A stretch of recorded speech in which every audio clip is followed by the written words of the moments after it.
jurnalis di CNN Indonesia yang akan memandu diskusi publik ini yang bertajuk revisi KUHP dan ancaman pidana. Apakah ini akan menjadi ruang baru bagi abuse of power? Boleh tepuk tangan teman-teman semua? Nah, acara ini berhasil terselenggara atas inisiasi dari kawan-kawan Ikatan Wartawan Hukum ataupun IWAKUM sebagai bentuk kontribusi untuk menjaga ruang demokrasi, kemudian juga memperkuat perlindungan hukum dan memastikan agar proses legislasi tetap berpihak pada keadilan serta prinsip negara hukum. Nah, sebagaimana yang kita ketahui bersama rekan-rekan pers, gitu, revisi Kitab Undang-Undang Hukum Acara Pidana ataupun KUHP saat ini tengah memasuki fase krusial. Sama-sama kita ketahui sekitar 18 Februari lalu RUU ini menjadi inisiatif begitu ya dari DPR, dan mungkin dalam waktu dekat ini akan memasuki babak baru dengan pembahasan antara DPR dan juga pemerintah. Nah, di balik semangat reformasi hukum pada RUU KUHP, muncul kekhawatiran bahwa sejumlah pasal ini justru membuka celah penyalahgunaan kewenangan. Tentu ini kita harapkan tidak terjadi ya.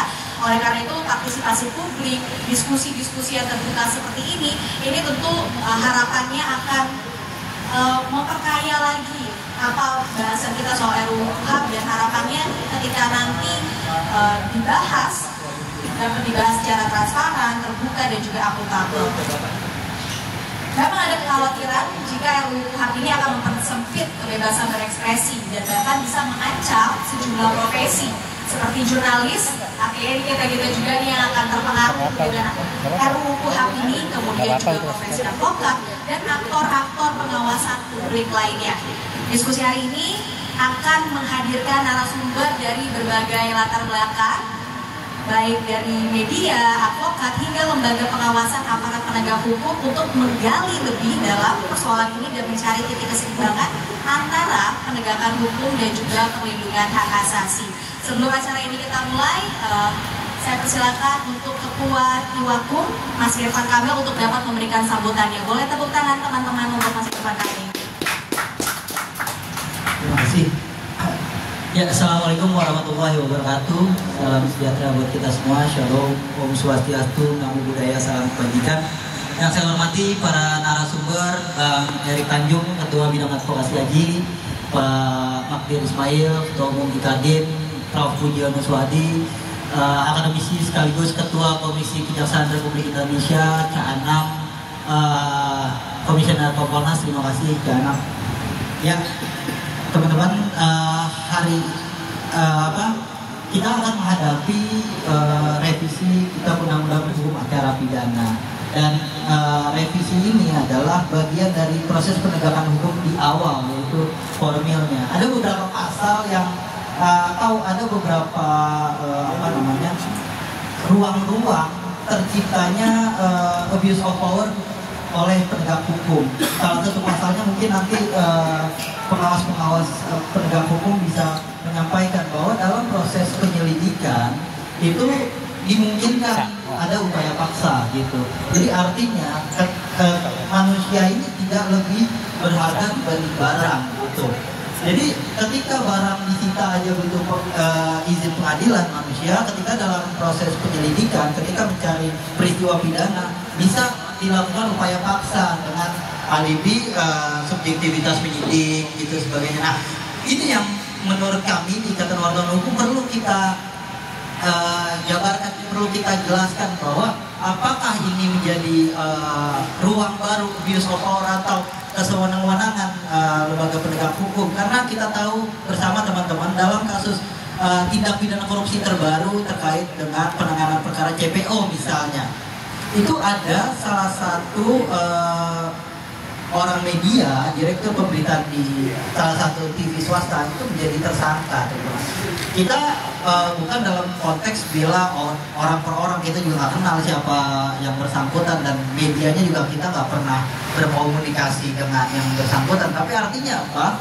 Ini berpotensi jadi presiden buruk terhadap demokrasi ketika pemberitaan, opini yang sesungguhnya kita dilindungi oleh Undang-Undang Pers nomor 40 tahun 1999 mungkin Bang Eri Tanjung lebih menjelaskan lebih rinci soal perlindungan wartawan, begitu dianggap menjadi perintangan penyidikan gitu. Apakah memang sebuah pemberitaan bisa menghilangkan barang bukti misalnya begitu, atau pemberitaan ini menakut-nakuti saksi-saksi yang lain sehingga saksi tidak hadir ke dipanggil penyidik gitu. Mungkin itu yang jadi jembatan bagi Kejaksaan Agung menetapkan salah seorang direktur pemberitaan media massa menjadi tersangka.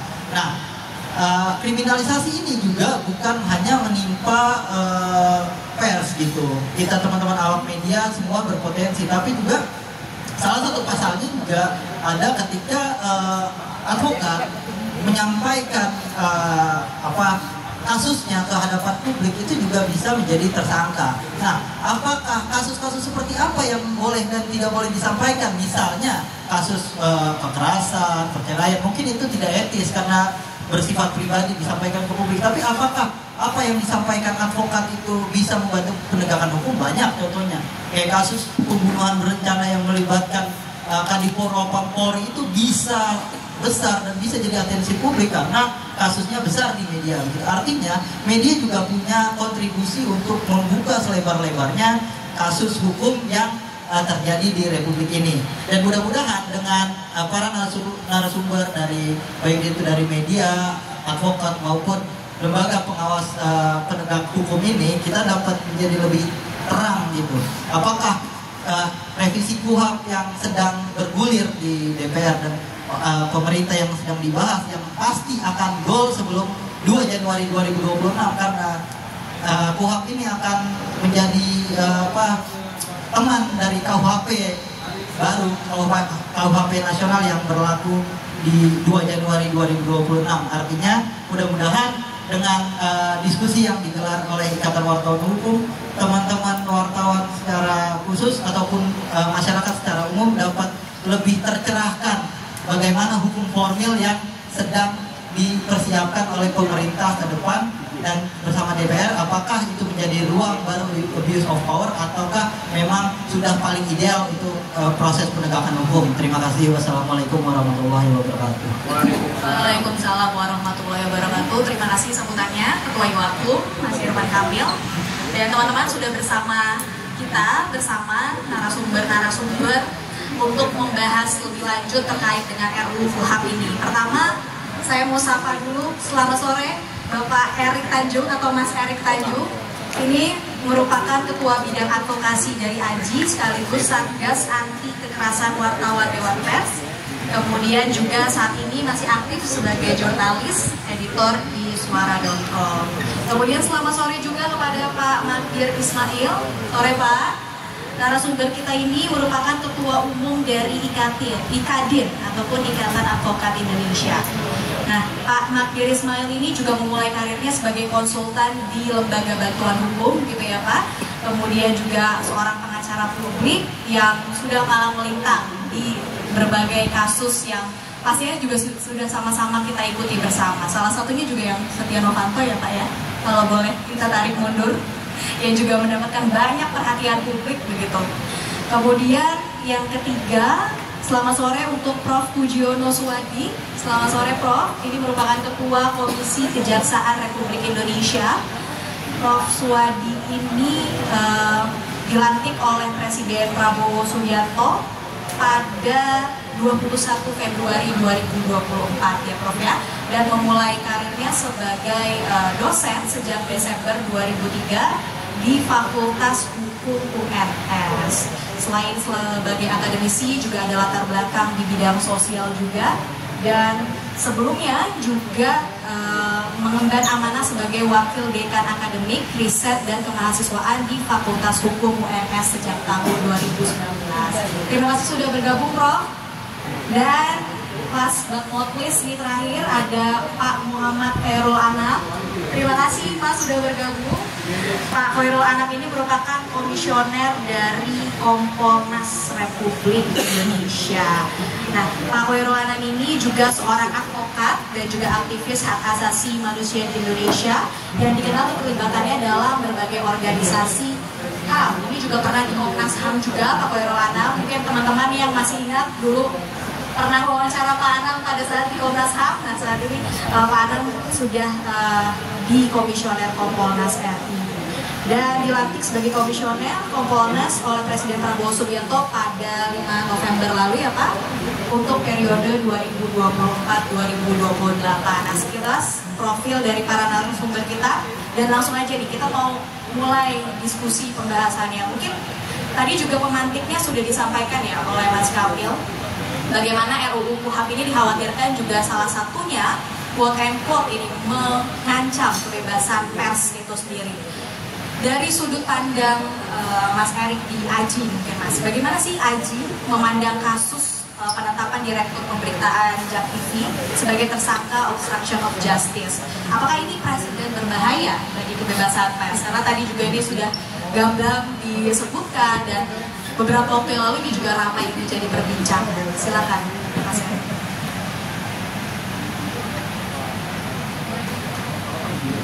Terima kasih Kak Nabila.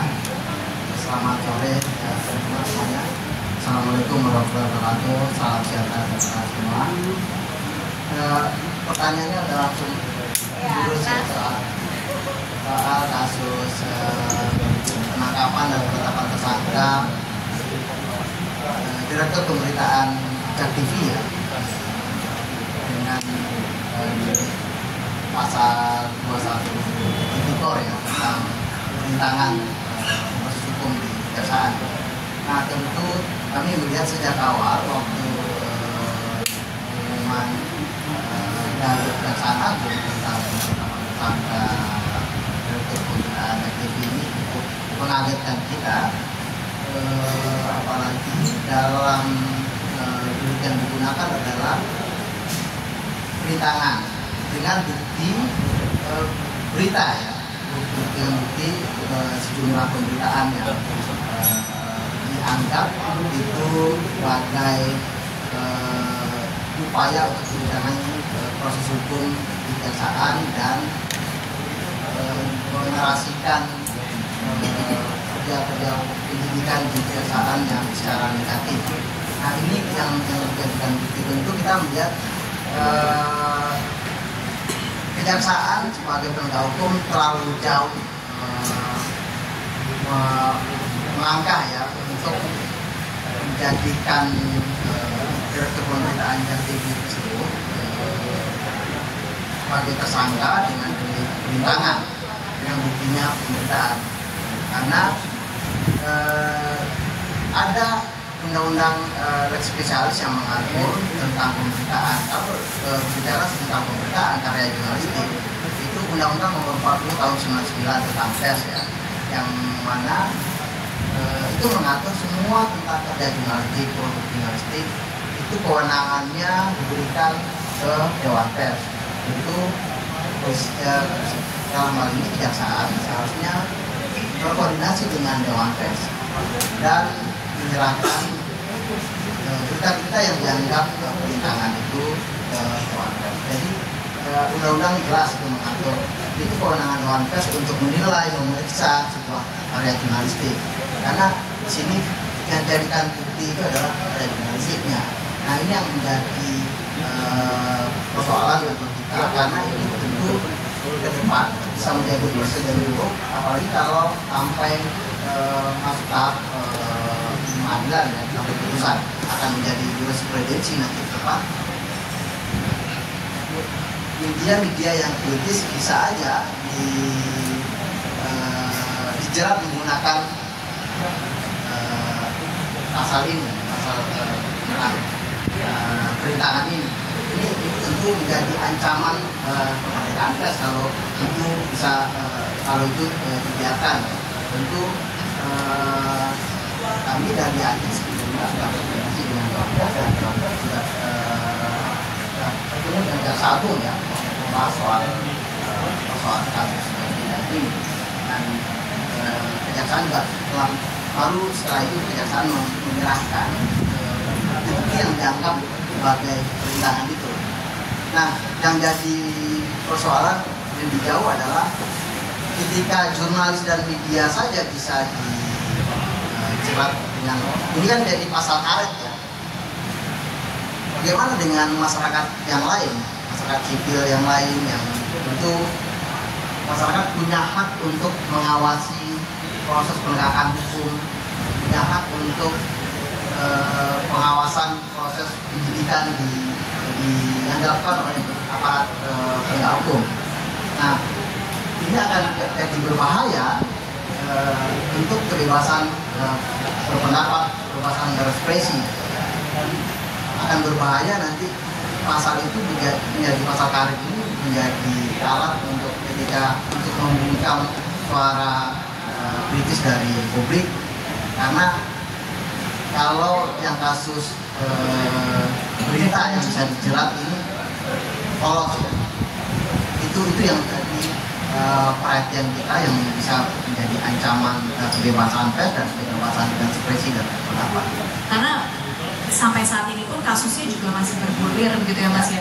Meskipun yang bersangkutan informasi terakhir kan memang sudah tidak menjadi tahanan di rumah tahanan, menjadi tahanan kota, tapi kan pada saat itu juga ditariknya bukan karena alasan yang bersangkutan adalah pers, lebih karena alasan kesehatan kalau tidak salah. Jadi kasusnya pun masih bergulir dan berarti Aji sendiri sudah sepakat kalau ini terus berlanjut bisa menjadi presiden buruk bagi kebebasan pers itu sendiri. Betul, kalau ini terus berlanjut, ini jadi presiden buruk untuk kebebasan pers dan kebebasan berekspresi berpendapat untuk masyarakat sipil ya. Nah ini ancaman yang menurut kami ancaman serius. Nah tentu kami bukan tidak pro dengan pemberantasan korupsi. Tentu mandat dalam kemerdekaan pers, mandat dalam undang-undang pers itu adalah salah satunya kita mendukung pemberantasan korupsi. Kita Aji di konstitusinya dalam ADRT-nya juga mendukung pemberantasan korupsi. Nah, tapi pemberantasan korupsi ini kan yang kita tentu ini ya harus melihat pengawasan dalam penegakan hukum. Nah ini yang perhatian kita. Oke. Nah tadi kan dari sudut pandangnya ini udah spesifik pada kasus tertentu yang sedang bergulir ya Mas. Tapi kalau secara umum melihat revisi KUHP yang tengah bergulir ya, sedang menjadi pembahasan juga, dan sebentar lagi mungkin akan dibahas, memasuki fase selanjutnya dibahas oleh pemerintah gitu ya. Nah revisi KUHP ini jika disahkan tanpa perlindungan khusus bagi jurnalis, ini sebenarnya membuka jalan kriminalisasi terhadap media yang menjalankan fungsi kontrol sosial atau enggak sih? Seperti apa? Nah itu tadi undang-undang pers itu mendukung mendukung pemberantasan korupsi dengan fungsi pers yang diatur dalam undang-undang pers sebagai kontrol sosial. Itu jelas poinnya, prinsipnya di sana. Nah itu sebagai untuk bahwa kita mendukung penegakan hukum, pemberantasan korupsi. Tapi kita juga perlu mengawasi proses penegakan hukum dan penggunaan pasal-pasal yang pasal karet. Nah itu yang menjadi perhatian kita. Nah untuk di rancangan KUHP ini ada sejumlah catatan krusial yang politik yang dijawab ya dalam KUHP ini. Kalau kami di Aji bersama koalisi masyarakat sipil ada 9 masalah krusial sebetulnya, dan sebelumnya sudah kami sampaikan setelah bertemu 2 pekan lalu dengan Ketua Komisi 3. Jadi Aji diundang 2 pekan lalu oleh Ketua Komisi 3 DPR RI dan bersama beberapa organisasi masyarakat sipil dalam koalisi itu. Dan dalam pertemuan itu, setelah itu juga kami sudah sampaikan 9 masalah krusial yang harus dijawab dalam KUHP ini. Nah yang menjadi perhatian Aji adalah salah satunya soal masalah larangan untuk siaran langsung streaming ya, karena selama ini kita bisa menyaksikan langsung persidangan, kemudian juga rapat-rapat apapun gitu ya di DPR. Ini kita mungkin spesifik ke persidangannya deh, biasanya kita bisa mengikuti. Nah, Ya. itu bagaimana Mas? Nah, itu yang menjadi perhatian kami, salah satunya adalah ada pembatasan itu. Tentu kami menolak larangan untuk live streaming itu ya, karena prinsip dari siaran langsung itu adalah keterbukaan informasi bagi publik dan kebebasan pers. Jadi dengan persidangan yang terbuka, yang dibuka seluas-luasnya, ini jadi salah satu bentuk pengawasan dari publik dan lewat media ya, terhadap proses peradilan yang berjalan di pengadilan. Nah itu yang menjadi prinsipnya kita menolak untuk pasal ini ya. Yang pertama. Terus yang kedua adalah masalah penangkapan, upaya paksa, kemudian penggeledahan. Ini juga menjadi persoalan bagi kita selama ini dalam KUHP yang lama ya, yang tentu perlu kita perbarui di KUHP ini dengan perlu kita diskusikan bersama, ada partisipasi publik yang bermakna nanti di proses pembahasan KUHP ini. Nah, contohnya adalah kita selama ini yang harus dijawab ya. Untuk banyak kasus kekerasan terhadap jurnalis itu dilakukan oleh aktor pelakunya adalah aparat penegak hukum. Pada saat proses hukum itu sendiri, proses dalam proses penangkapannya juga sudah dilakukan oleh aparat penegak hukum. Misalnya saya kasih contoh,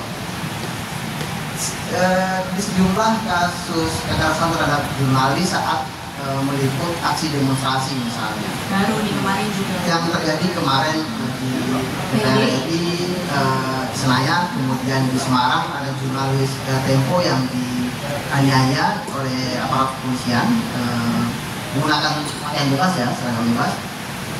Itu dia dipukul, dirampas handphonenya dan disuruh hapus karya jurnalistiknya, fotonya, videonya disuruh hapus. Itu adalah pelanggaran yang serius dilakukan oleh aparat penegak hukum. Sebetulnya pasalnya berlapis nih ancamannya terhadap pelaku ya. Yang pertama adalah ancamannya tentu pasal 18 ayat 1 Undang-Undang Pers tahun 99 nomor 40 itu ya. Ini ancamannya 2 tahun penjara karena menghalang-halangi kerja jurnalistik. Itu memenuhi unsur pasal pidana itu.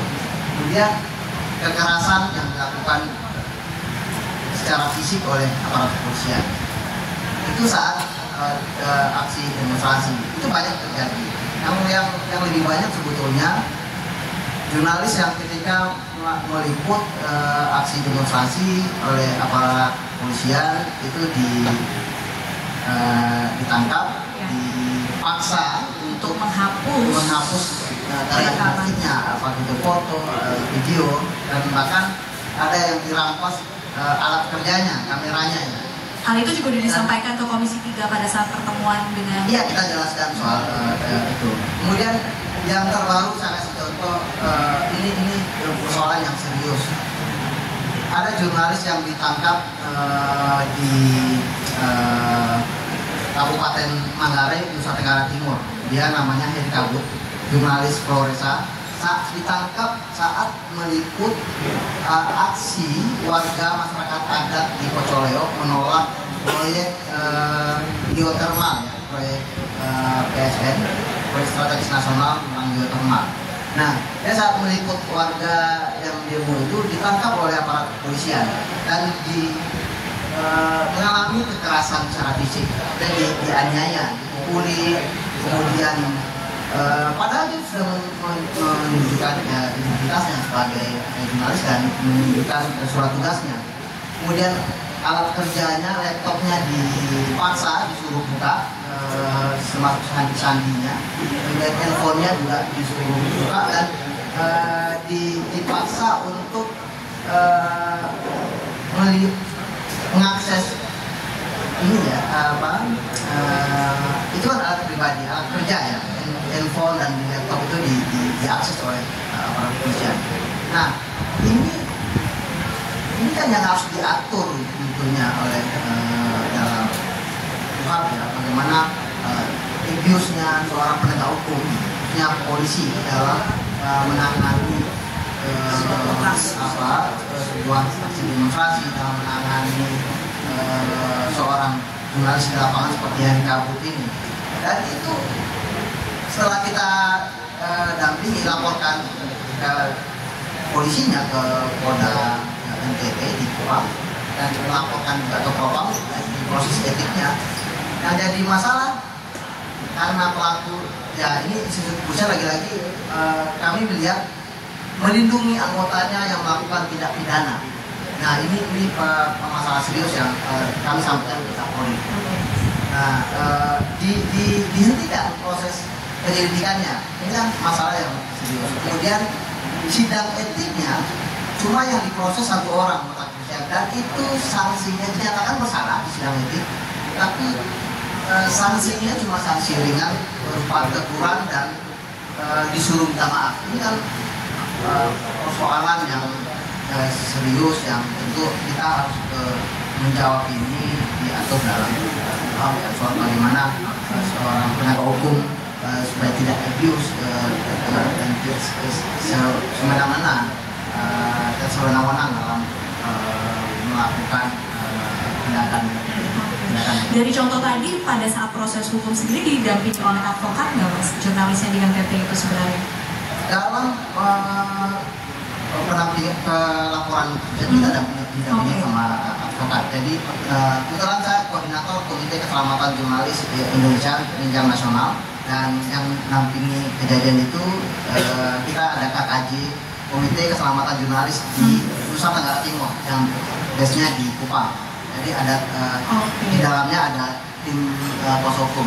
Sudah didampingi oleh advokat juga. Mungkin bergeser ke Pak Magdir, kalau melihat tadi contoh kasusnya seperti itu, sebenarnya sudah didampingi sama advokat, tapi pada prosesnya dalam pemeriksaan, kemudian juga dari awal penangkapannya saja sudah ada kekerasan, pemeriksaan, kemudian alat-alat kerjanya juga dikuliti begitu ya. Kalau Bapak sendiri melihatnya seperti apa Pak? Apa yang harus diperbaiki dari RUU KUHP ini agar kedepannya tidak ada lagi hal-hal seperti ini tanpa menghalangi kebebasan pers itu sendiri? Saya kira, Assalamualaikum warahmatullahi wabarakatuh. Bapak dan saudara-saudara, saya mendapat kehormatan ini untuk bicara bersama kawan-kawan ahli-ahli alam. Saya pikir begini, saya sebelum sampai menjawab ada satu hal saya kira yang kita mesti lihat secara baik mengenai obstruction of justice. Ini dimulai dari KUHP Belanda tahun 1881 yang kemudian kita ambil alih, kalau saya tidak keliru, untuk Trans Indonesia itu tahun 1917 atau 2007, saya lupa tahunnya saya selesai. Nah, kemudian kita jadikan Undang-Undang Nomor 1 tahun 1945. Apa yang ingin saya sampaikan dengan sedikit mengungkap, ada satu perbedaan yang cukup mendasar antara KUHP Belanda dengan KUHP yang kita berlakukan di Indonesia mengenai obstruction of justice. Kalau mereka lebih terbatas kepada kegiatan yang betul-betul sengaja tidak menuruti perintah atau tuntutan yang dibuat berdasarkan ketentuan undang-undang. Jadi ada undang-undang yang mengatur sedemikian rupa, ya, sehingga orang itu bisa kena persoalan itu. Nah, sementara kita tidak. Kalau kita lihat misalnya obstruction of justice terkait dengan perkara korupsi, itu dengan sengaja mencegah, merintangi atau menggagalkan secara langsung atau tidak langsung penyidikan, penuntutan, dan pemeriksaan di sidang pengadilan. Apa ukurannya sekarang ini? Yang merintangi langsung tidak langsung itu seperti Ada nggak ketentuan undang-undang? Kalau saya sih berharap bahwa ada ketentuan undang-undang yang memang secara sengaja dilanggar oleh undang-undang, oleh orang yang melaksanakan kegiatan ini tadi. Saya nggak tahu kalau misalnya teman kita yang wartawan tadi, yang dia langgar itu undang-undang apa? Dia itu membuat pemberitaan, misalnya katakanlah membuat pemberitaan yang menyesatkan, itu bisa saja. Tetapi kan terkait dengan undang-undang kita mengenai obstruction of justice ini, itu kan begitu mudah ditafsirkan secara semena-mena. Kita nggak punya dasar, misalnya syarat satu perbuatan itu bisa kita katakan melanggar ketentuan undang-undang atau merupakan tindakan obstruction of justice itu apa? Kalau saya sebetulnya, misalnya ya, mestinya sengaja membuat keterangan yang menyesatkan. Kalau teman-teman wartawan itu membuat berita yang menyesatkan, artinya tidak sesuai dengan fakta yang dia lihat dan dia dengar, itu bisa kena. Kemudian sengaja menyuruh orang ya, untuk tidak memberikan informasi atau menahan informasi yang benar. Kalau orang sengaja seperti itu, saya kira mestinya bisa. Yang ketiga, membuat tuduhan palsu, dalam arti membuat berita palsu. Kemudian saya kira yang lain lagi, menganjurkan orang untuk, misalnya orang yang tidak melakukan kejahatan, tetapi dia diminta untuk mengakui kejahatan. Ada orang yang menulis yang sebenarnya tidak ada, tetapi dia ada. Kalau seperti ini, menurut hemat saya bisa kita kategorikan memenuhi syarat apa yang akan kita sebut sebagai perbuatan melakukan obstruction of justice. Nah, tetapi kan sayangnya sekarang ini, kalau yang dari saya baca, 4 syarat ini tidak pernah ada di kita. Tidak pernah ada buktinya bahwa orang itu memang membuat berita yang menyesatkan atau membuat berita yang tidak pernah. Nah ini saya kira yang jadi kalau saya bukan hanya persoalan HAM yang harus dihadapi ke depan, tetapi undang-undang tentang obstruction of justice ini sendiri yang harus kita persoalkan. Karena KUHP itu hanya sekedar tools ketika orang akan dihadiri. Tetapi materi dari perbuatan orang itu akan diukur dengan undang-undang. Kalau undang-undang korupsi dia terkait dengan pasal 21, kalau KUHP lama dia pasal 221. Nah ini memenuhi syarat itu. Ya. Tapi posisi advokat sendiri Pak, kalau dalam konteks yang tadi obstruction of justice yang biasanya tuh ditafsirkannya secara luas dan bisa jadi nggak hanya menjebak jurnalis tapi juga menjebak posisi advokat itu sendiri. Bagaimana Bapak melihat hal ini? Ya ini menjadi problem buat advokat sekarang ini. Ya. Misalnya kita bisa melihat, bisa merasakan, nanti saya tidak tahu advokat yang kena kemarin ya. Ya, masih nyambungnya Jaktif ini juga selain jurnalisnya, tapi juga advokatnya.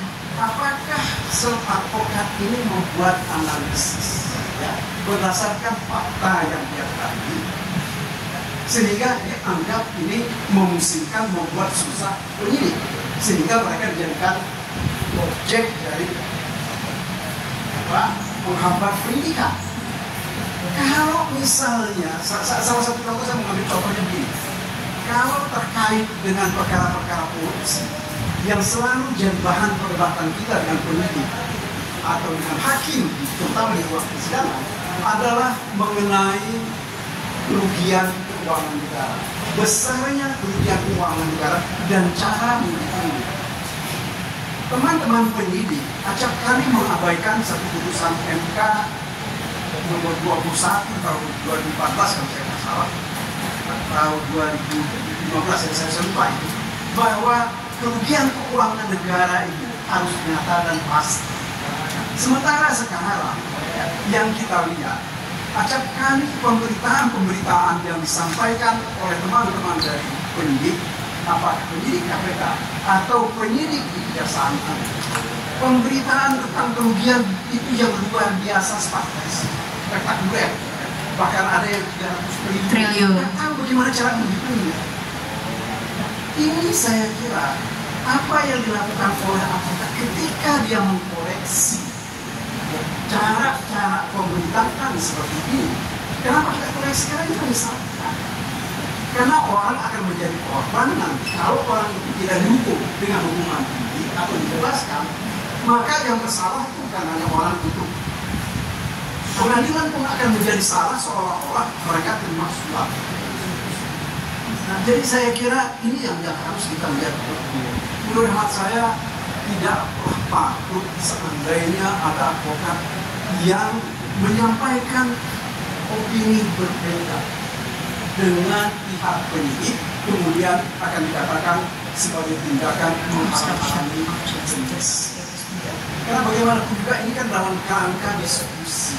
Kecuali kalau seperti tadi, advokat itu memang secara sengaja melakukan tindakan-tindakan yang memang betul-betul menghalangi. Tapi kalau itu tidak terhalang, misalnya pendidikan itu tetap jalan, bahkan proses hukumnya berjalan, apa itu kita mesti menghalangi? Ya mesti bisa hal-hal lain, nggak boleh seperti itu. Jadi menurut hemat saya seperti itu yang penting. Jadi sekarang dalam KUHP, rancangan KUHP ini, advokat itu dilarang untuk menyampaikan opini dan pendapat selain di ruang persidangan. Itu yang berlaku saat ini atau yang dirancang? Yang akan datang itu seperti ini. Jadi artinya kebenaran yang disampaikan oleh penyidik itu sebelum persidangan nggak boleh dikontes. Jadi akibatnya orang akan dihukum terlebih dahulu oleh pendapat hukum, baru kemudian nanti pengadilan yang akan memeriksa. Saya kira ini nggak fair. Ini merupakan bentuk pelanggaran terhadap hak asasi manusia. Oke. Kalau Pak Magdir sendiri melihatnya bagaimana sih rekomendasi konkret gitu Pak yang bisa diberikan kepada legislator agar revisi KUHP ini nggak justru memperlemah prinsip keadilan, tapi ya justru sebaliknya bisa memperkuat dan tidak mengancam profesi-profesi tertentu, termasuk profesi advokat sebagai pembela sendiri. Saya kira begini, salah satu di antaranya ya, tidak boleh kegiatan advokat, pembelaan advokat itu dialami. Dalam arti hanya dibatasi ketika di dalam persidangan. Ini tidak boleh.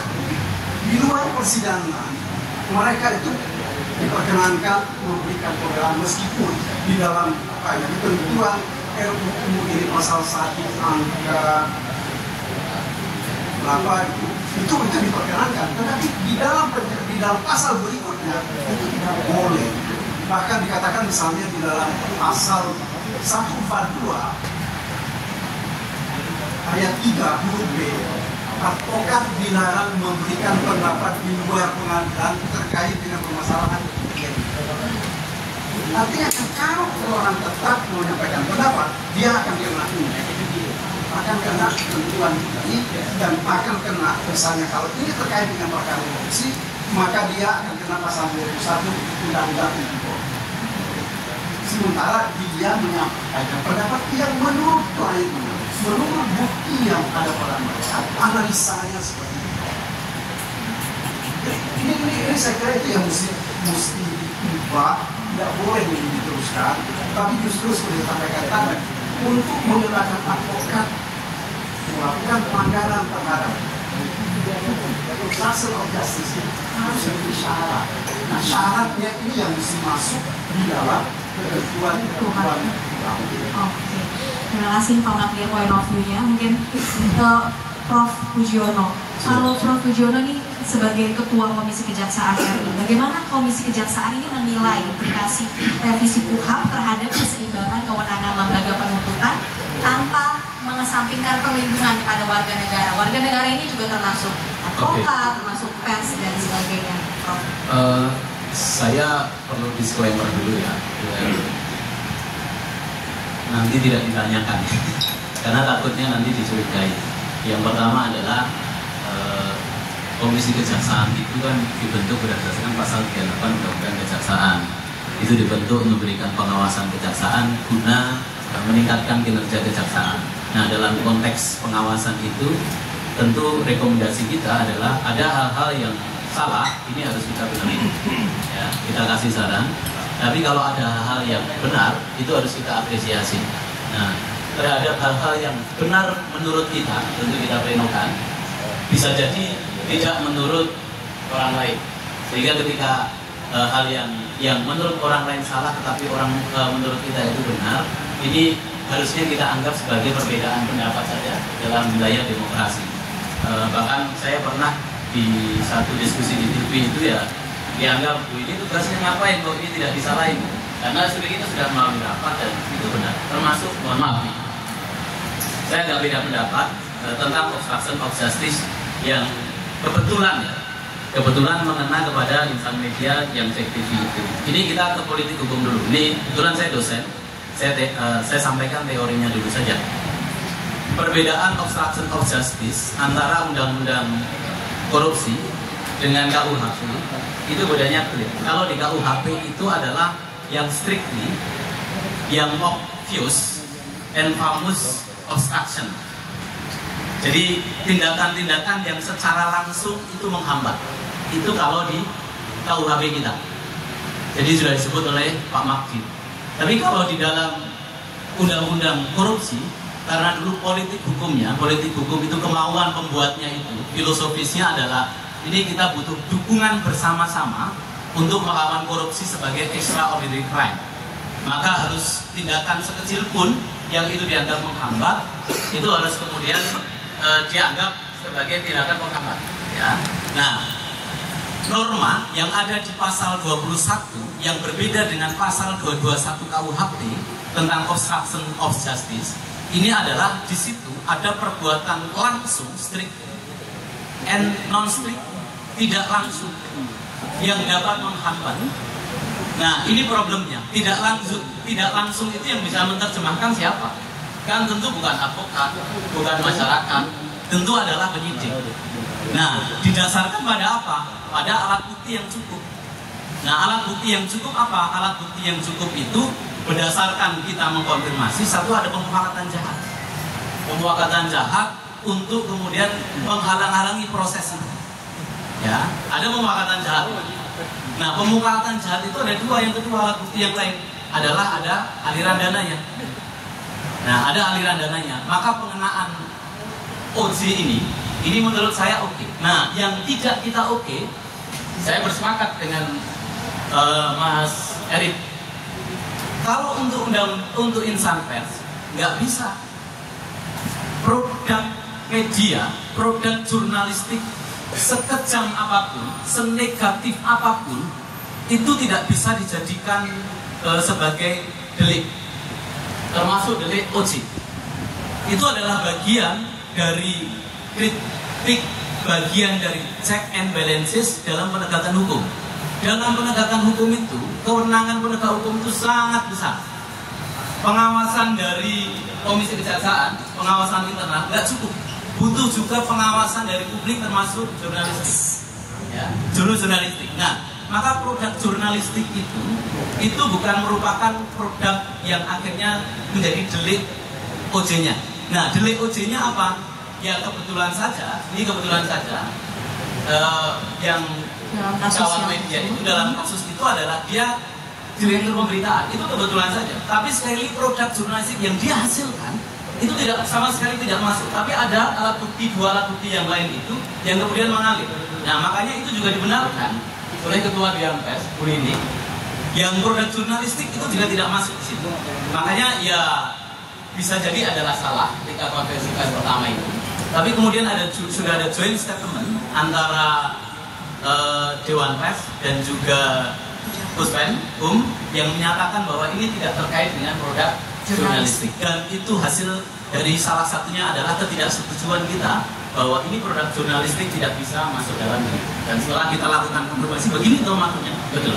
Ya, itu makanya positioning saya sampaikan. Ada hal yang kita bisa bersepakat, ada hal yang tidak bersepakat. Nah, itu satu tentang obstruction of justice. Karena kita dasarnya adalah regulasi. Regulasi itu yang tadi Undang-Undang Tipikor pasal 21 dengan pasal 221 KUHP lama kita itu beda, ya, beda. Nah, terus yang kedua, ini soal jadi ada beberapa isu yang harus kemudian kita sampaikan juga. Yang kedua adalah soal KUHP. Yang ketiga nanti kita bisa diskusi soal perhitungan kerugian negara, tapi mungkin bisa jadi di lain tempat ya Pak Fakir. Nah, tentang revisi KUHP, saya mulai dari begini. Bapak Ibu, saya pikir kita punya perhatian kegelisahan yang sama, tapi bingung untuk menyampaikannya seperti apa. Bayangkan, KUHP kita itu terakhir tahun 81, pengganti HIN. Sudah 40 tahun lebih. Hampir 45 tahun. Ibaratnya kalau kita hitung, nanti kita bulatkan saja, ini akan direvisi 45 tahun lagi. Jadi kalau sekarang umur kita 40, nanti kemungkinan akan direvisi umur kita 85 tahun. Kita semua ini bukan, bisa jadi nanti generasi anak-anak kita, cucu kita, bukan orang yang ngerti sama hukum. Mungkin sekarang kita bisa berdalih, oh saya bisa beralibi pasal ini, pasal ini. Tapi satu ketika anak cucu kita jadi korban. Ya, jadi korban yang tidak tahu sama sekali hukum. Lalu ketika anak cucu kita itu menanyakan, hei, Pak Magdir, Mas Erik, Pak Anam, dulu ketika ada revisi KUHP kemana aja? Ya, kenapa tidak kita ketika ada revisi yang 45 tahun sekali itu tidak memberi masukan yang positif? Nah, apa kemudian kegelisahan itu? Mari kita kasih masukan yang positif. Nah, itu masukan pertama. Gagasan saya pertama. Gagasan kedua adalah saya setuju dengan pendapatnya Ketua Komisi 3 Pak Habibur Rahman. Ya, beliau itu mengatakan dengan sangat membanggakan saya. Kebetulan Pak Habibur Rahman itu adalah alumni S3-nya di UNS, sehingga saya bangga. Ya. Saya juga dari UNS. Ya. Kebetulan saya salah satu pengisinya dari itu. Dan beliau gagasannya cukup bagus. Tentang head speed di undang-undang ITE ketika itu, dan salah satunya sekarang kan di challenge dan berhasil kan. Nah, Pak Habibur Rahman itu mengatakan bahwa revisi KUHP ini bukan hanya pemindahan atau penambahan atau penguatan kewenangan lembaga penegak hukum satu ke yang lainnya, tetapi revisi KUHP itu Pak Habibur Rahman mengatakan adalah perubahan sistem. Oke. Sistem itu kan hal yang mendasar, bukan hanya soal tambal sulam pasal. Tambal sulam pasal bisa jadi menjawab persoalan-persoalan taktis yang terjadi sekarang. Misalnya soal relasi antara penyidik dan penuntut umum, itu persoalan taktis. Yang kalau hanya dijawab dengan menjawab problem itu diselesaikan dengan ala sekarang, tidak ada perubahan sistem, maka itu sama saja menurut saya omong kosong. Dan saya membaca, saya baca baik draft dari DPR RI ataupun DIM-nya dari pemerintah yang sudah saya baca, saya belum melihat ada gagasan yang betul-betul 100% KUHP baru kita ini adalah mengarah pada perubahan sistem. Saya belum mengarah ke sana. Misalnya salah satu contoh ini tadi yang disebut Pak Magdir tadi, soal pengacara dilarang bicara di luar persidangan. Nah, apa kemudian kalau kita bicara perubahan sistem?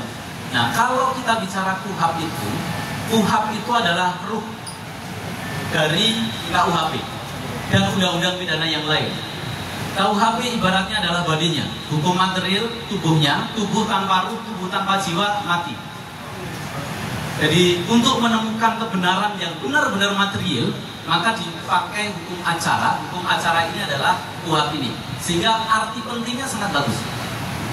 Arti pentingnya KUHP ini sangat-sangat penting, ya, sangat-sangat penting. Nah, kenapa kemudian diganti? Pertanyaannya, diganti karena sistem-sistem dalam KUHP itu sudah tidak affordable lagi dengan KUHP baru kita tahun 2003. Kan kita sudah ada KUHP Undang-Undang Nomor 1 tahun 2023. Itu sudah tidak sama lagi, tidak sejalan.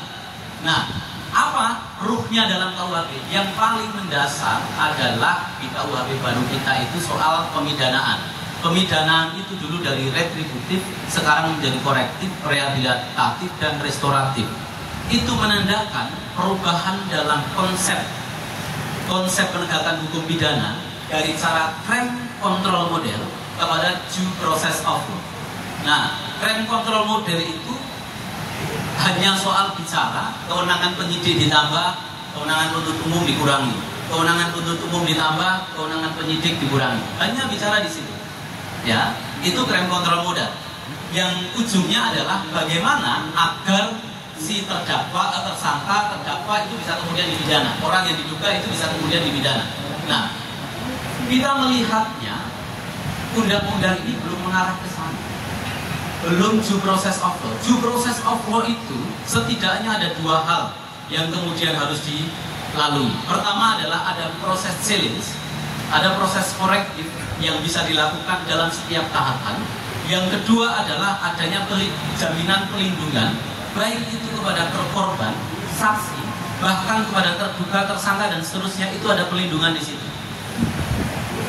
Ya, yang kita melihat sekali lagi belum mengakomodasi. Contoh, mohon maaf, dalam konteks penyelidikan tadi disampaikan juga oleh Mas Kamil.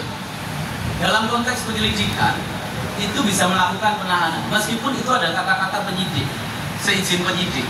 Tapi jangan salah, pasalnya itu, babnya itu ada di penyelidikan subbab. Ini tahapannya sudah terpisah.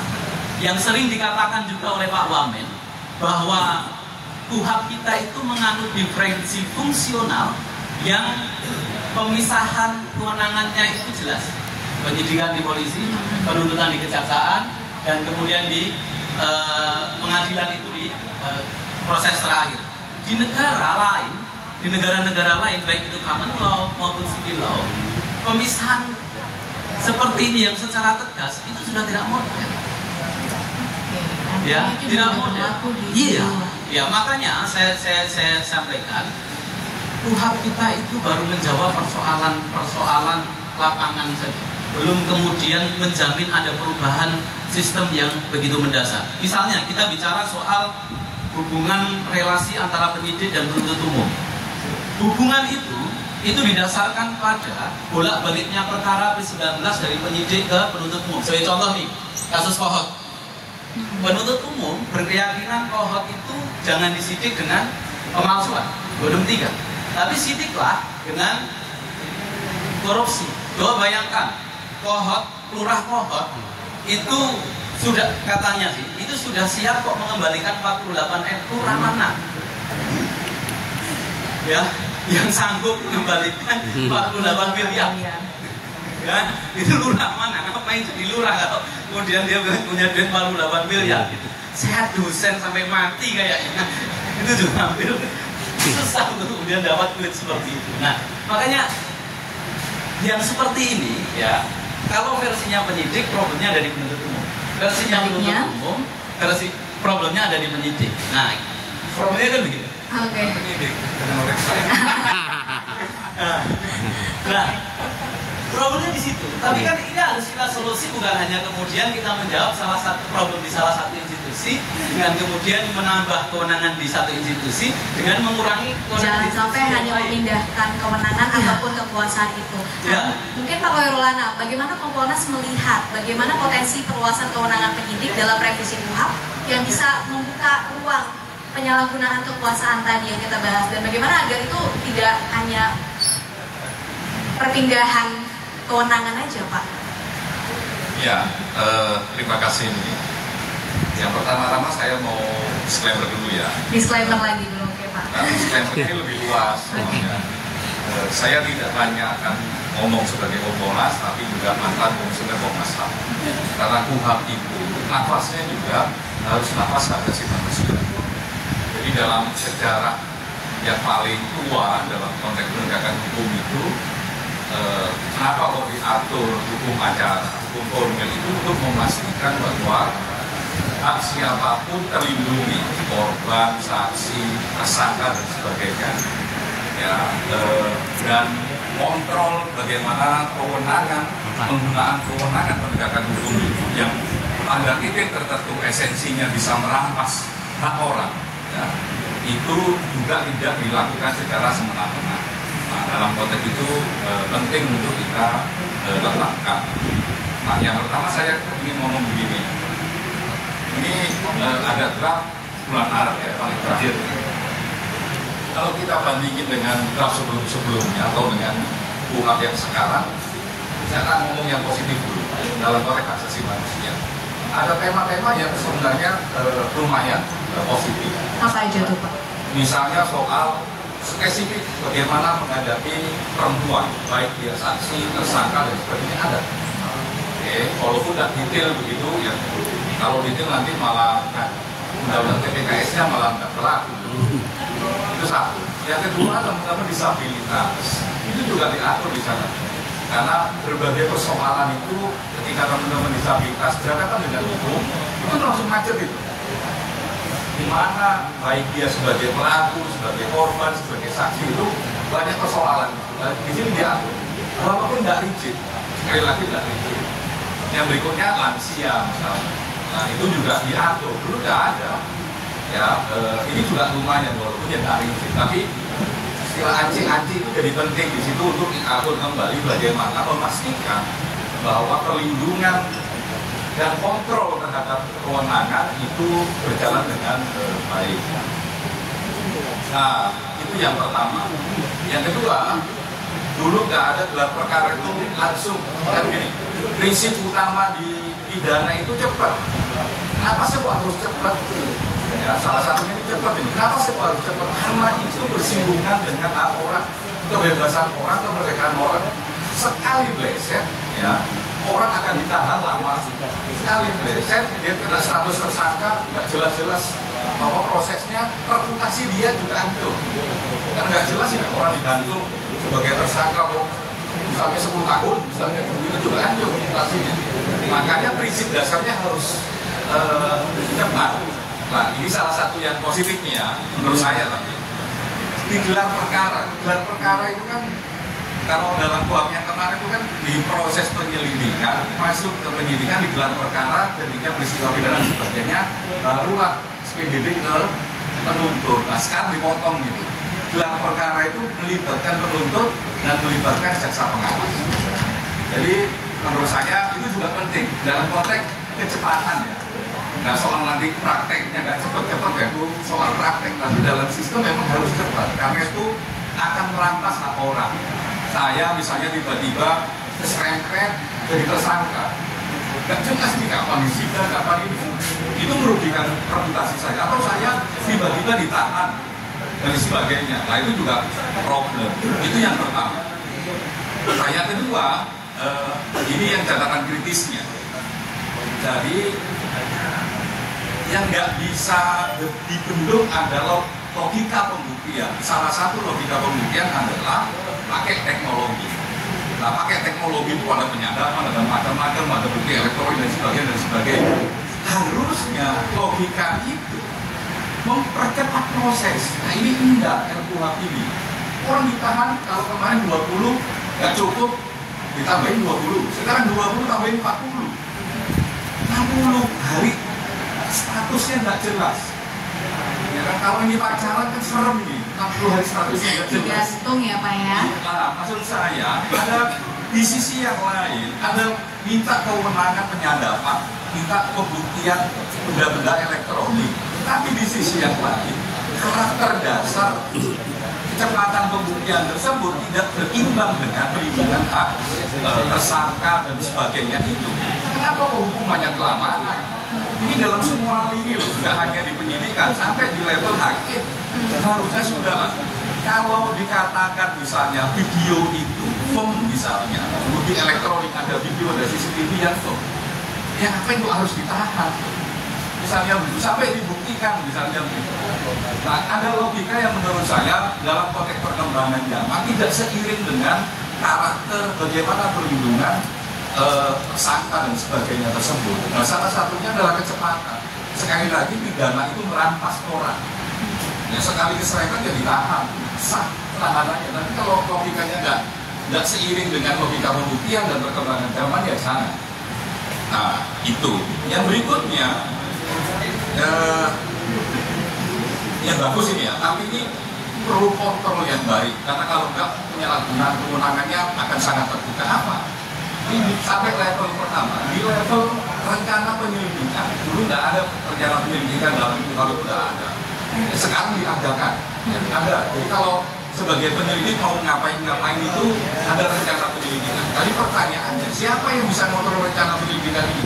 Apakah cukup penyidik? Misalnya kalau dalam konteks urusan kepolisian ya, apakah hanya penyidik di rencana penyelidikan ini? Ini langkah yang menurut saya positif. Jadi orang bisa ukur. Tapi pertanyaannya, siapa yang bisa kontrol itu? Apalagi misalnya beberapa hal itu sebenarnya harusnya kewenangan penyidik bukan penyelidik. Terutama menangkap orang. Saya setuju itu menangkap orang ya jangan penyelidik, tapi penyidik. Kenapa menangkap orang itu penting? Harus penyidik. Karena dengan penyidik itu statusnya jauh lebih jelas daripada penyelidik. Penyelidik itu kan belum jelas nih. Kalau lihat logik berpikirnya di KUHP ya kan penyelidik itu kan status peristiwanya aja belum ada. Status orang jadi tersangka atau tidak tersangka dan sebagainya juga belum ada. Kenapa kok ditangkap? Mungkin cuma ditangkap tangan. Kalau tangkap tangan ya saya tahu bisa nangkap. Tapi kalau ini tidak tangkap tangan, harusnya memang tak perlu. Penyelidik itu memiliki kewenangan untuk melakukan penyidikan. Atau kalau logikanya saya curiga karena beberapa pasal ini saya membayangkan ya berhubungan dengan kejahatan terorisme. Karena di sini ada beberapa yang aneh-aneh soal keamanan negara. Keamanan negara itu misalnya hak keistimewaan dari advokat. Jadi begini, kenapa saya pakai pendekatan hak asasi manusia? Untuk memastikan bahwa yang punya kewenangan mau polisi, mau jaksa, mau hakim yang punya kewenangannya dikontrol, kebenarannya juga dikontrol, dia harus ada advokat. Advokat kan kontrol prosedurnya, kontrol juga substansinya. Nah, cuman kalau masuk dalam konteks kejahatan keamanan, mereka ini advokatnya. Bahkan kalau nggak boleh ikut masih, ya itu persoalan. Tadi masih problemnya itu 60%. Tapi yang problem paling serius adalah pembicaraan advokat dengan kliennya dalam konteks keamanan negara itu bisa didengarkan oleh penegak hukum, oleh polisi maupun oleh jaksa. Itu nggak boleh. Nah, bagaimana seseorang bisa melakukan pembelaan, ya, advokat, dan bagaimana diketahui ya? Iya loh, itu kan strategi. Ya, bukan berarti misalnya kan advokat itu kan mengungkapkan kan ini. Advokat itu dalam doktrinnya adalah profesi yang baik, officium nobile. Profesi yang mulia karena memastikan hak tersangka juga didapatkan dan memastikan penggunaan kewenangan juga terkontrol kan begitu sebenarnya. Nah, kalau di level pembicaraan antara advokat sama klien harusnya memang itu tertutup apapun masalahnya. Ini sudah dikasih kewenangan penyadapan masih kurang. Ditambah lagi sekarang pada saat pemeriksaan juga infonya akan bisa dipasang kamera juga Pak, CCTV dan sebagainya. Kalau yang dipasang CCTV dan sebagainya itu tindakan yang baik. Dulu di KUHP nggak ada, sekarang harus ada. Ya dulu itu yang oke-nya kan ya Pak ya. Itu positif. Kalau dulu perintahnya di Perpol, sekarang perintahnya di undang-undang itu bagus. Ya itu nggak ada hubungannya dengan yang tadi saya ceritakan advokat. Dan advokat ketemu sama klien kan bisa di kantornya klien, bisa di rumahnya klien, bisa di kantornya advokat, bisa di mana saja. Yang itu terserah advokatnya, terserah kliennya. Nah itu yang memang nggak boleh, itu harus terlindungi apapun kejahatannya. Ini kan nanti nggak bisa diungkap. Ini kita kewenangan penyadapan. Apalagi kalau misalnya kejahatan keamanan negara itu dalam konteks bisa mungkin dengan teroris. Di undang-undang teroris itu penyadapan 1 tahun Pak Bro, bisa diperpanjang 1 tahun. Ya jangankan yang disangka, yang ada baca capek sebenarnya karena 2 tahun itu. Oke, masih aja intervensi kewenangan itu. Sebentar lagi. Karena saya kok dalam konteks perlindungan saksi dan korban dan terutama juga tersangka kok masih, dulu kan kita berdebat ini saksi mahkota itu apa maksudnya? Saksi mahkota itu kan nyerempet dengan orang hak untuk ingkar, ya macam-macam, ada Miranda rule, ada macam-macam dalam konteks hukum acara ya. Tapi hak untuk ingkar itu hak untuk tidak dirugikan dan hak untuk melakukan pembelaan diri. Nah, terus kok ada saksi mahkota kan lemes gitu. Nah, itu yang menurut saya juga problem. Tolong dilihat. Nah, ini yang saya agak harus kita diskusikan dengan teman-teman jurnalis nih problemnya. Yang tadi disebutkan sama Aji, sekarang live streaming kayaknya nggak akan bisa. Bahkan nggak hanya live streaming yang nggak akan bisa. Tapi saya setuju kalau yang satunya ini, TSK jangan diumumkan. Kan airport ini yang baru ini, TSK tidak diumumkan karena diumumkan itu memframing bahwa dia sudah bersalah. Apalagi dengan simbol-simbol dia sebagai orang yang bersalah. Nah, yaitu inilah sebelum dia diputus bersalah ya jangan dikirimkan gitu. Nah, ada satu instrumen di hak asasi manusia ini spesifik ya soal independent of judiciary. Salah satu tema dalam independent of judiciary adalah trial by the pairs. Itu memang dilarang. Nah, pengejawantahannya apakah nggak boleh live streaming? Apakah nggak boleh apa-apa? Nah, dalam banyak praktek menurut saya, mungkin live streaming memang nggak boleh, tapi media boleh hadir di situ untuk merekamnya, mencatatnya, tapi tidak live streaming. Ada logika di situ sebenarnya. Kalau saya membaca beberapa artikel hak asasi manusia ini, karena memang di tahapan-tahapan proses itu kebenarannya juga masih diuji. Nah, kalau itu live streaming misalnya terus-menerus, apa itu jadi penggiringan? Iya, media memang tugasnya adalah menciptakan opini publik. Nah apa, saya tidak suka mengatakan penggiringan. Tapi saya lebih suka adalah kontestasi. Yang menggiring maksudnya publik yang menyaksikan, Pak? Bukan. Saya lebih suka menggunakan kata kontestasi, mengungkap kebenaran yang ada dalam pengadilan itu. Ya, tapi tidak semua orang memahami prosesnya. Makanya biarkan teman-teman media yang di sana yang tahu konteks, mengikuti sejak proses awal sampai proses akhir, bisa memberitakan. Akses kepada pengadilannya harus dibuka 100%, tapi tidak live. Saya pendapatnya begitu. Nah, tapi yang bisa di live streaming ya putusannya atau jadwal prosesnya boleh. Misalnya diputuskan ya boleh aja live streaming. Itu kan kalau udah membaca putusan kan jelas sudah di ujung apa argumentasinya. Itu ketika proses media 100% harus ada di sana dan boleh melakukan peliputan. Ini menarik ya pandangan. Itu terakhir ini gara-gara Erik tadi ngajak mobil saya di sana. Tantangan bagi 3 menit.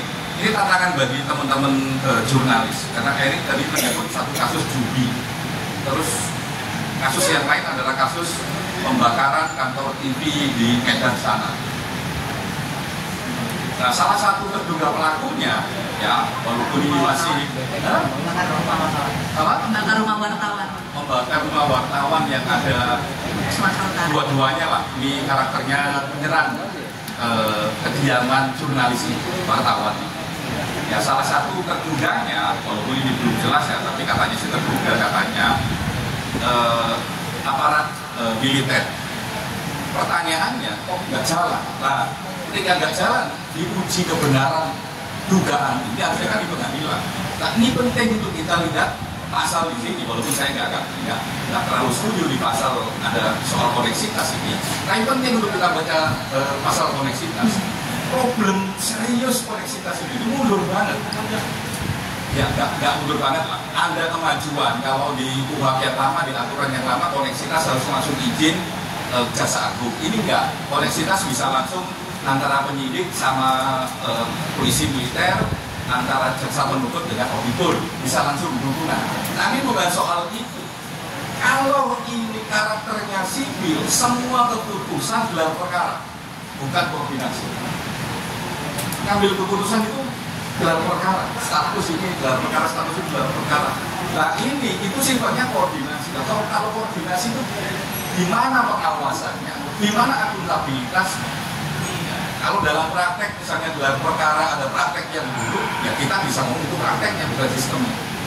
Tapi kalau di koneksitas yang itu sifatnya koordinatif, siapa yang kontrol, bagaimana mengukur akuntabilitasnya, itu persoalan itu. Nah saya sih mengajak misalnya begini, kalau masuk dalam ruang-ruang koneksitas, ya untuk menentukan apa ini kecenderungannya ke pengadilan umum atau ke pengadilan militer, gelar perkara. Bukan koordinasi. koordinasi itu ya macam-macam. Nah, koordinasi itu kan kalau itu sifatnya rapat, itu bukan proses hukum, rapat, proses administrasi. Jadi akuntabilitasnya rendah.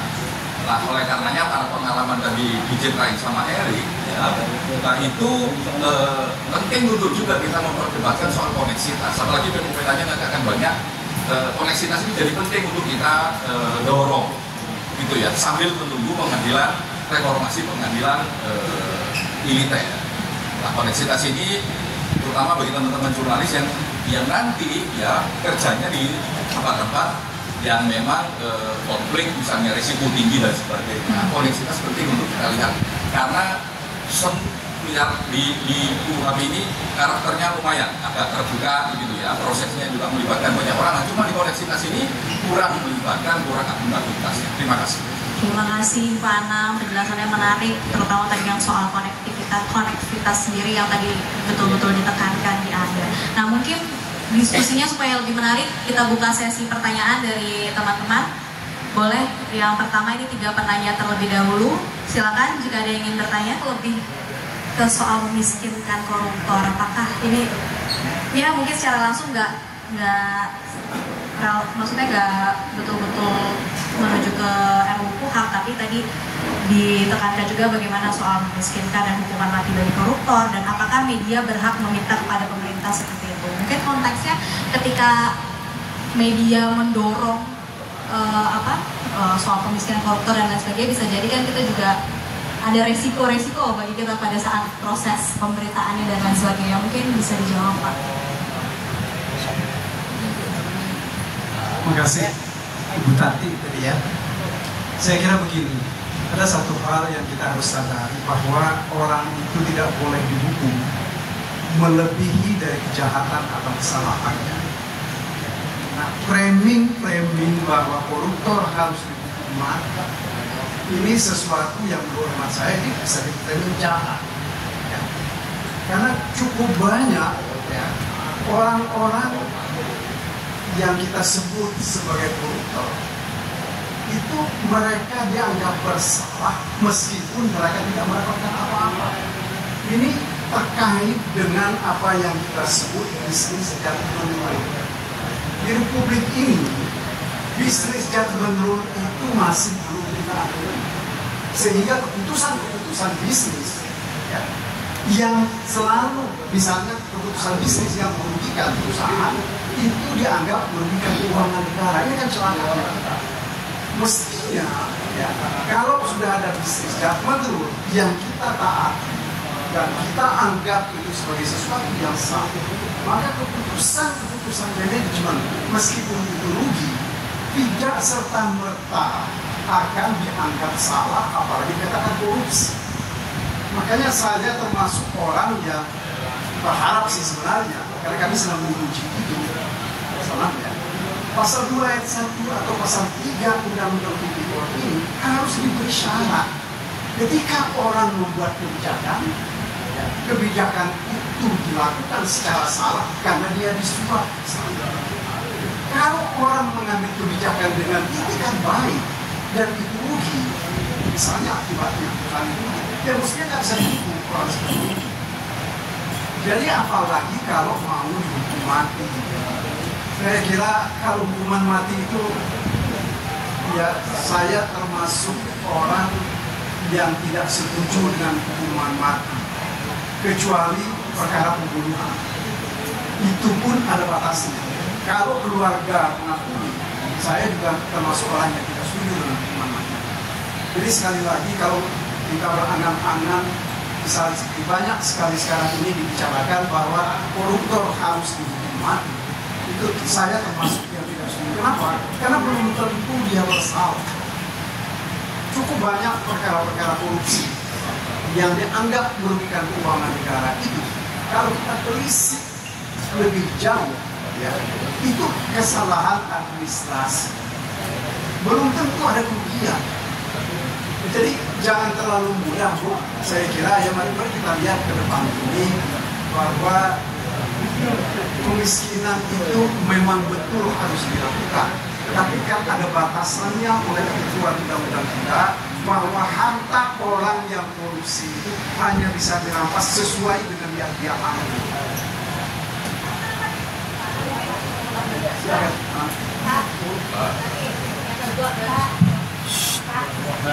Bentar dulu.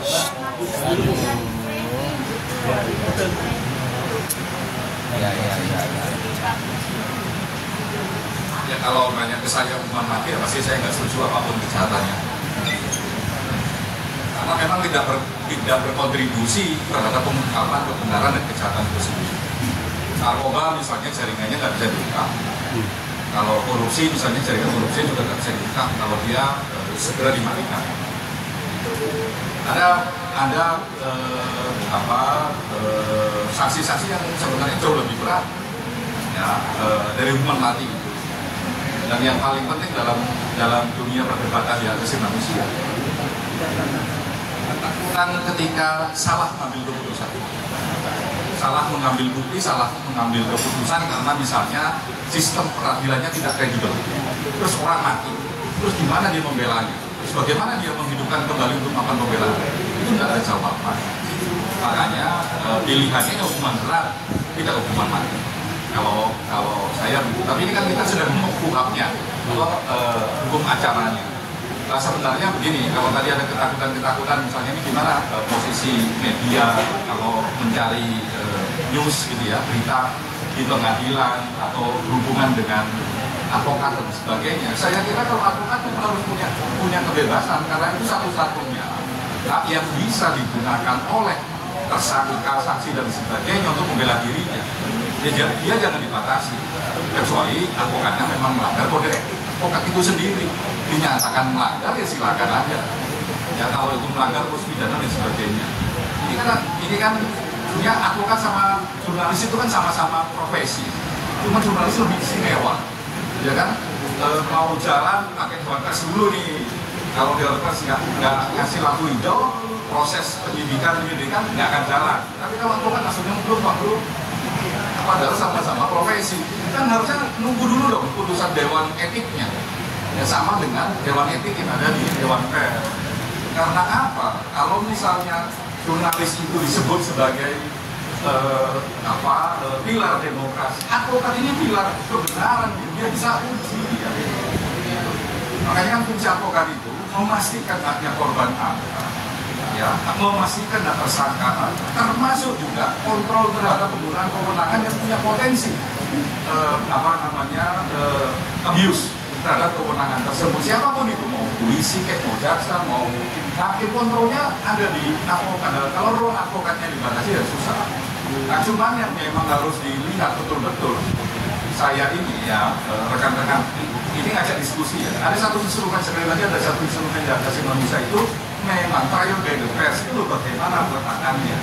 Kalau tadi test case-nya adalah streaming terus-menerus, saya tidak setuju. Tapi kalau jurnalisnya ikut dari ujung ke ujung, silakan, nggak boleh ada yang ganggu. Karena jurnalisnya akan tahu konteks, bisa menulis, bisa bikin berita juga tahu konteks. Kalau orang nggak tahu konteks, kita ada ribut ini. Nah itu yang menurut saya titik tengahnya ya. Nah, terakhir sebenarnya tadi dikatakan ini advokat kalau ada saksi, ada tersangka cuma mendengarkan atau melihat saja atau dan mendengarkan gitu. Kata mendengarkan itu maju. Dulu cuma melihat saja kalau saksi. Mendengarkan itu maju. Maksud saya kita objektif lah. Ya dulu di KUHP itu tidak ada. Kita kalau dan di saksi kalau kasusnya lagi terkadang gitu ya tidak boleh ngapa-ngapain. Ya bahkan cuma melihatnya, mendengarkan aja enggak. Nah sekarang ada kata mendengarkan, itu artinya punya kewajiban. Ya penyidik itu tidak boleh nutup-nutup, tidak boleh ngareng dan sebagainya. Sehingga pengacara bisa kontrol. Kalau yang dibayangin pengacara bisa langsung diskusi di tempat itu, mengatakan kamu punya hak untuk menolak, kamu punya hak untuk tidak menjawab. Itu kan karena dia mendengarkan, nggak hanya melihat. Nah dulu kritiknya itu mengajarkan cuma melihat, nggak boleh mendengarkan sehingga dianggap nggak mengganggu ini advokat. Dan ini perjuangan teman-teman ya, advokat-advokat ini tidak hanya melihat tapi juga mendengarkan. Kalau dengan mendengarkan kita bisa bilang, ini kamu punya hak loh untuk apa? Untuk tidak menjawab. Ini merugikan dan sebagainya, itu boleh. Bahkan boleh tidak mau. Boleh. Saya nggak mau diperiksa. Boleh lah. Yang di sini kalau orang nggak mau diperiksa, nggak diatur secara detail. Kalau orang nggak mau diperiksa, ya bikin berita acara perlahan pemeriksaan juga boleh. Atau pembuktian itu tidak hanya keterangan saksi, pembuktian itu banyak alat bukti yang lain, apalagi sekarang sama elektronik, siapa yang bisa melawan video. Misalnya kalau ini teman-teman jurnalis sebenarnya yang Semarang kemarin, dua begini kena video di film Alfamart lewat semua. Kan nggak ada orang yang bisa melawan video, asalkan video itu betul ya, akan direkayasa. CCTV original itu kan nggak bisa ngelawan. Kenapa yang kita capek-capek orang dipaksa-paksa untuk ngaku dan sebagainya, nggak makanya. Menurut saya ini, pandangan saya di KUHP yang sekarang, kata mendengarkan itu kemajuan. Karena dulunya cuma melihat. Jadi kalau mendampingi dia suruh melihat nggak boleh apa-apain. Nah karena ini mendengarkan, dia punya hak untuk mengatakan ini nggak bisa dijawab. Karena itu juga di sini juga boleh mengatakan tidak menjawab, juga boleh tersangka itu boleh tidak menjawab dan sebagainya, boleh menolak untuk diperiksa juga boleh, jadi begini acara penolakannya. Itu semua bisa dilakukan kalau advokatnya mendengar. Terima kasih. Terima kasih. Ini kita langsung ke pertanyaan kedua, Mas Niam dari Kompas.com. Tadi ada kekhawatiran nih RUU KUHP yang pada awalnya memang perlu untuk diperbaharui karena ini kan sudah lama juga. Tapi ada kekhawatiran sebagaimana pembahasan RUU sebelumnya yang condong melakukan dominasi total ya Mas ya. Nah ini mungkin nanti juga bisa dijawab sama Mas Erik dan juga Prof. Uji ya. Bagaimana kemudian soal RUU KUHP ini agar tidak ada kesan dominasi total, dan kalau Mas Erik sendiri melihat situasi yang ada saat ini seperti apa, dan kira-kira apa sih yang bisa kita lakukan sebagai jurnalis? Oke, ya pertanyaan yang tadi ya soal apa yang bisa kita lakukan sebagai jurnalis dan media ya. Itu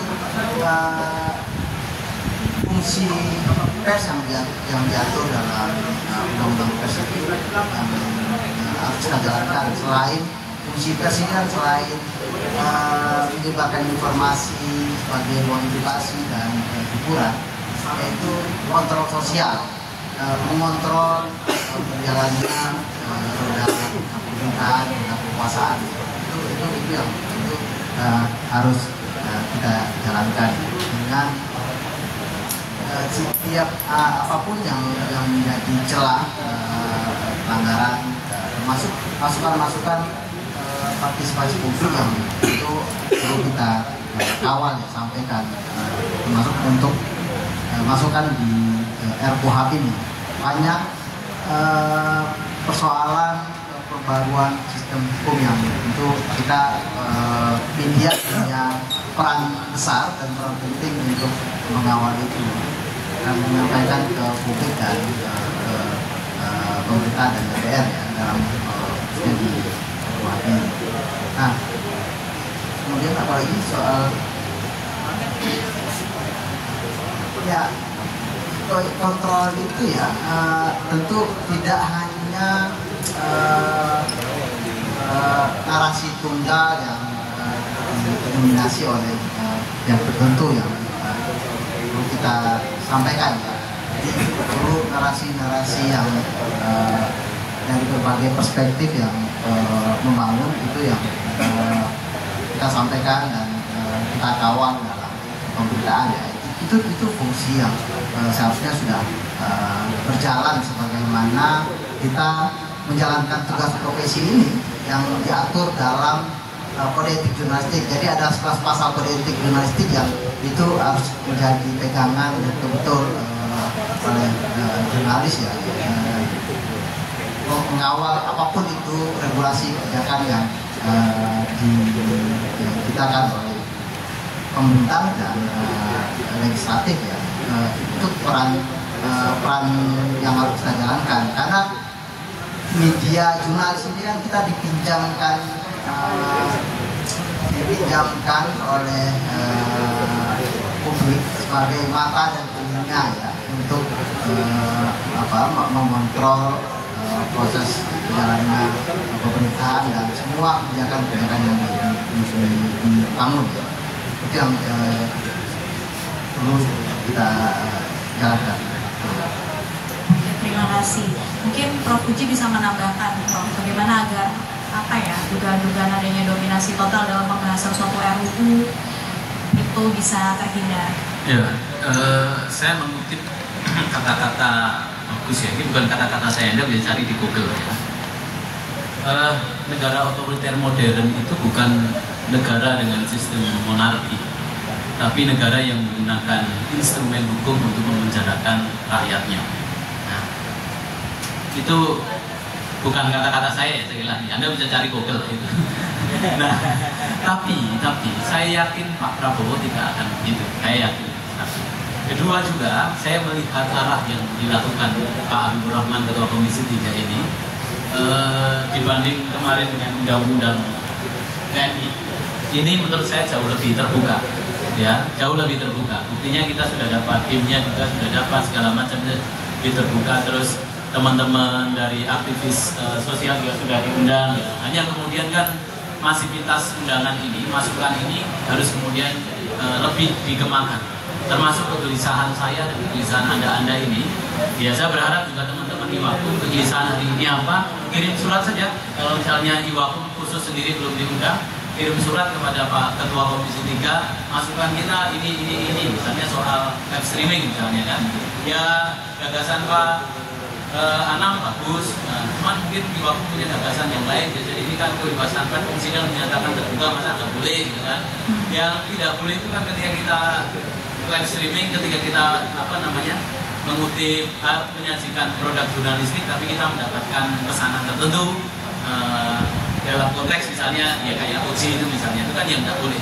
Dan itu kan nanti di etik mungkin kan sudah ada 11 pasal, sudah ada 11 nah sudah ada 11 hal yang tidak boleh dilakukan, dan itu clear menurut saya. Nah, itu bisa kemudian dikirim. Kedua, jadi saya menyoroti positif, saya pikir Ketua Komisi 3. Hanya memang perubahan sistem ini yang kita harapkan sebenarnya lebih mendasar. Kita melihatnya belum terlalu mendasar, baru menjawab beberapa persoalan. Oh, persoalan kemarin advokat belum masuk, kita masukin. Perlindungan terhadap ini belum masuk, kita masukin. Nah, harusnya kemudian kita tunggunya di hulu nih. Memulainya di hulu, di hilir nih ya. Memulainya di hilir, bahwa ketika perlindungan terhadap saksi, korban, termasuk tersangka dan segala macam, paling hilir itu apa sih? Nah, terus kemudian kebutuhan penegakan hukum apa sih? Nah, ini yang kemudian yang dikomunikasikan. Titik temu antara kebutuhan penegakan hukum dan kemudian perlindungan HAM, itu yang kemudian menjadi produk KUHP ini. Karena meskipun nanti, mohon maaf nih, oh ada undang-undang keputusan sendiri, ada undang-undang keputusan sendiri yang melindungi ini, itu bisa di-challenge, dasarnya KUHP, bisa dieksepsi, dasarnya KUHP. Ini kan jadi repot, gitu kan? Nah, oleh karena itu KUHP ini harus kita pastikan, menurut saya ya, mumpung sekarang ini saatnya, jangan kemudian kita menunggu bahwa jangan kita berargumentasi ada undang-undang khusus yang lain, tapi ini sedetil mungkin, sehilir mungkin, sebisa mungkin kita pastikan. Termasuk kemudian, misalnya mohon maaf nih, gagasan dalam gelar perkara, ini positif untuk mempercepat menjawab persoalan. Tetapi kemudian itu belum menjawab tentang perubahan sistem yang mendasar. Perubahan sistem yang mendasar itu misalnya kita bicara soal tunggakan perkara yang banyak. Data dari teman-teman MAPI, UI misalnya, itu kan dari teman-teman MAPI itu kan ada ribuan, puluhan ribu kasus yang kemudian tidak balik ke penuntut umum dengan berbagai persoalan.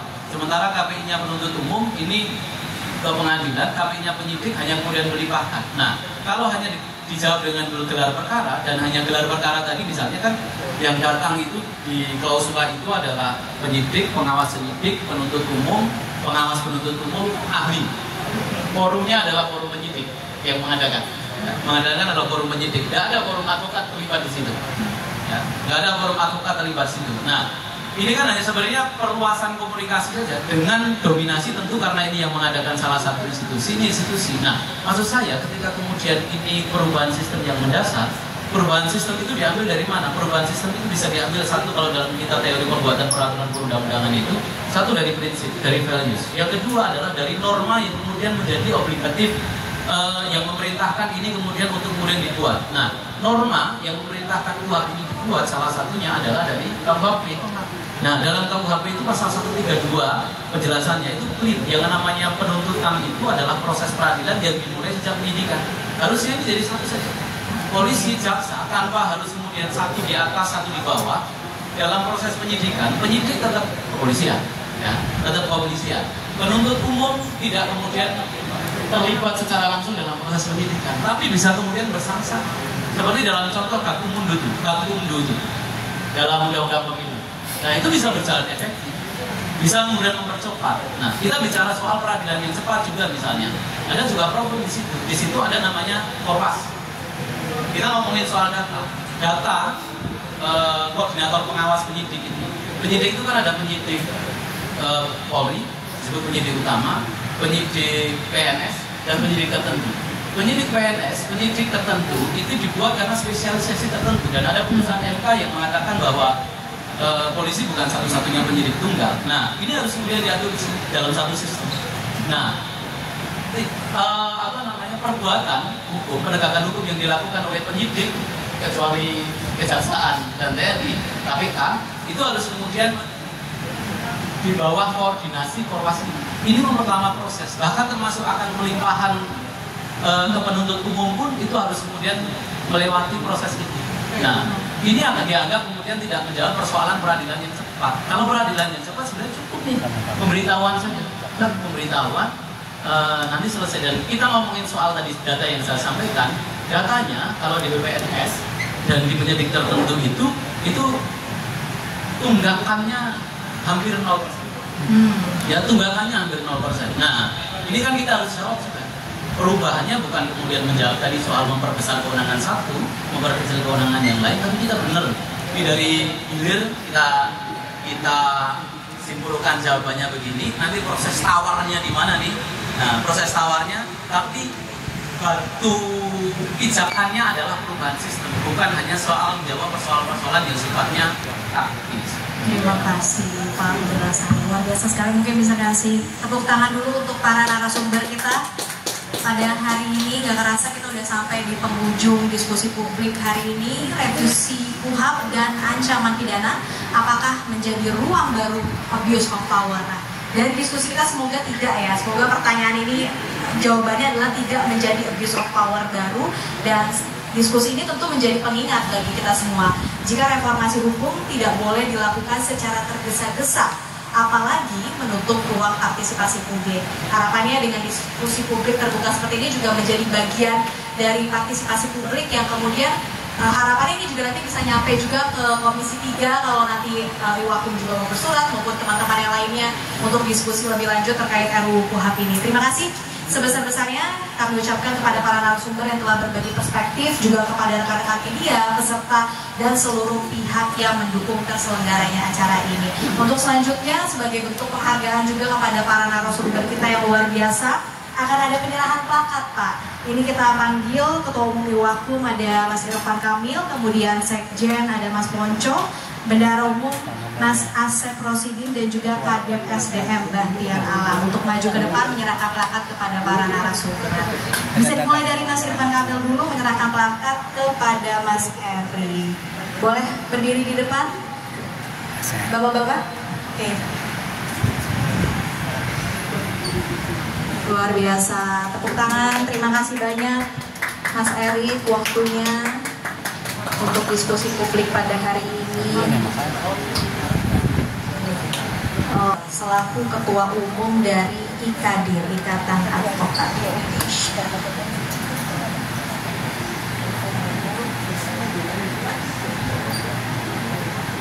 Silakan kepada rekan-rekan media untuk mendokumentasikannya.